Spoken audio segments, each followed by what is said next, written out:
The Vision of Luther in Hell by St. Mary Serafina Micheli of the Sacred Heart of Jesus. In the year 1883, Blessed St. Mary Serafina Micheli, founder of the Institute of the Brothers of the Angels, had a vision. She was passing through Eisleben, a city in Saxony and the birthplace of Martin Luther. That day marked the 4th centenary of Luther's birth, which occurred on November 10th, 1483. Luther, the great heretic, had divided Europe and the Church, sparking wars and unrest. In celebration of the occasion, the streets were adorned with decorations and flags hung from balconies. Blessed Serafina observed the commotion, but had no interest in the reason behind the festivities. Her sole desire was to find a church where she could pray and visit Jesus. Eventually, she came upon a church, only to find its doors closed. Undeterred, she knelt on the steps outside to offer her prayers. Unbeknownst to her, she was kneeling in front of a Protestant temple. As she prayed, her guardian angel appeared and said, "Rise, for this is a Protestant church."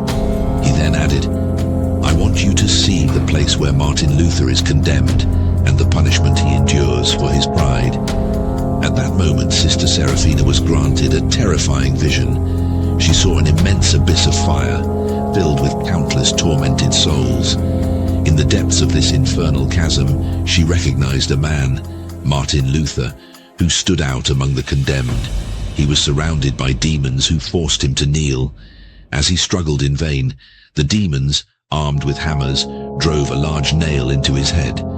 Witnessing this horrifying scene, Sister Serafina reflected that if those celebrating Luther's birth could see his eternal suffering, they would cease to pay him homage or commemorate his memory. From that moment on, whenever the opportunity arose, Sister Serafina reminded her fellow religious sisters of the importance of humility and self-abandonment. She remained deeply convinced that Martin Luther was condemned to hell, primarily for the sin of pride, the root of his rebellion against the Catholic Church. His arrogance led him into mortal sin and open defiance of the Church, deceiving and leading countless souls into spiritual ruin. Additionally, Saint Padre Pio affirmed that Luther was damned. He warned that those who believe they can communicate directly with God, as Luther claimed, without heeding the teachings of the Catholic Church, are also on the path to damnation. Remember, there is only one true church, the Catholic Church, which Christ founded upon Peter.